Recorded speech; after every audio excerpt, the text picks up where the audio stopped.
Damon here with IGN News. The hamburger is an iconic symbol of America, but Hardee's and Carl's Jr. think they have come up with the most American burger. How do you make the thick burger more American? By stacking hot dogs and potato chips on top of the beef patty. The most American thick burger goes on sale next week, May 20th. Brad Haley, Chief Marketing Officer of CKE Restaurants, the owner of Carl's Jr. and Hardee's, says the hot dog is like a smoked meat product, so it's not unlike bacon.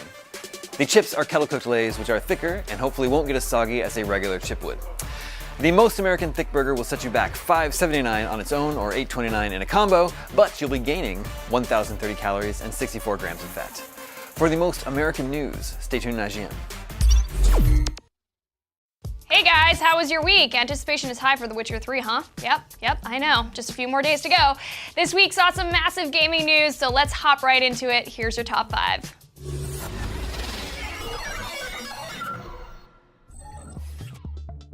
Number 5, if a recently discovered LinkedIn page is to be believed, looks like Fallout 4 cinematic trailer may be directed by Guillermo del Toro. The profile of one Mirada Studios employee, discovered by Videogamer.com, reveals Fallout 4 cinematic trailer in their list of projects. It was previously reported that Fallout 4 may be revealed in a month's time at E3.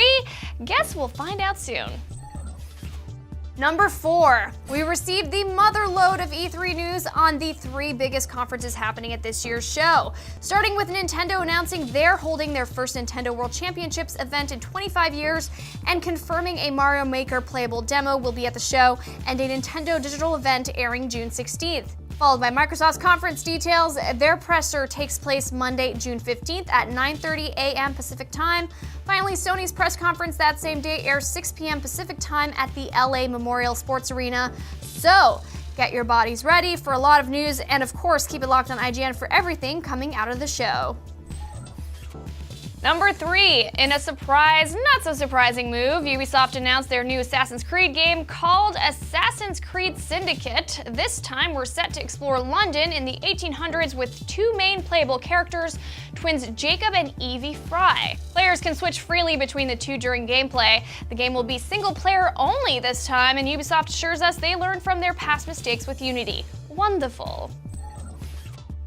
Number 2, details on the next Uncharted 4 reveals characters in the game will be a lot more expressive, even more so than The Last of Us. Writer Josh Schur says Nathan Drake and company will now have between 300 to 500 bones in their faces, more than the previous 90 to 100 in The Last of Us, meaning more feels will register. Oh, the feels.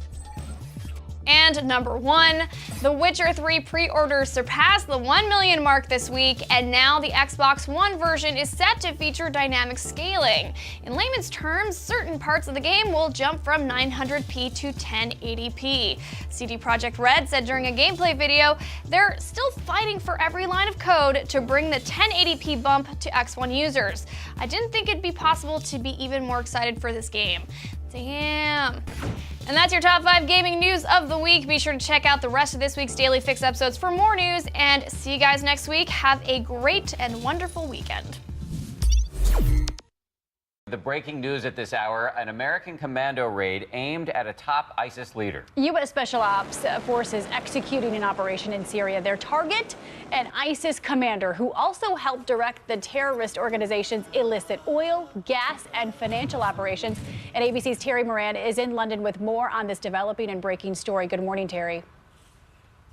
Good morning, Paula. This is a major U.S. operation. Here's what we know about it. Last night, on the orders of President Obama, U.S. Special Operations Forces based in Iraq conducted a raid deep into Syria, and their goal, capture a man named Abu Sayyaf. He's one of the top ISIS leaders in charge, as you say, of that multi-million-dollar black market oil smuggling operations. He may also have been a manager of the group's kidnapping activities, and he may also have, for a time, held American hostage Kayla Mueller, who died in Syria in February. So, during last night's raid, Abu Sayyaf was killed in a ferocious firefight with those special ops forces. The fighting was so close and intense, it was hand-to-hand at times. Sayyaf's wife, an Iraqi-born woman, she was captured. She's being held for questioning.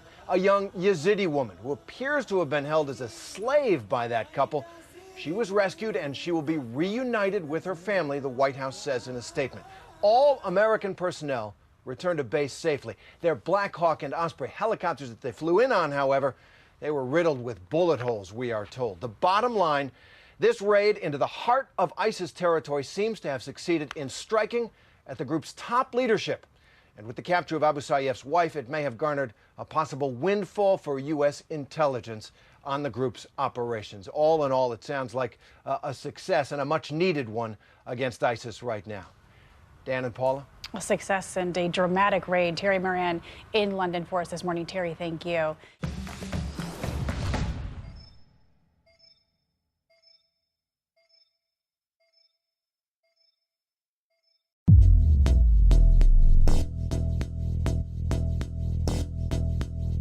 Sorry, Smokey the Cat. Your world record title for loudest purr has just been seized by English cat Merlin.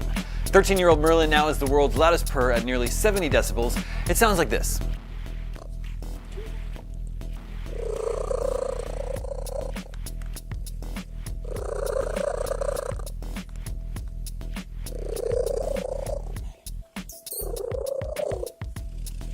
For some perspective, 100 decibels is as loud as a revving motorcycle. Merlin's owner, Tracy Westwood, says, when you're watching films, you have to turn the telly up or put him out of the room. If he's eating, he'll purr loudly. I can hear him when I'm drying my hair.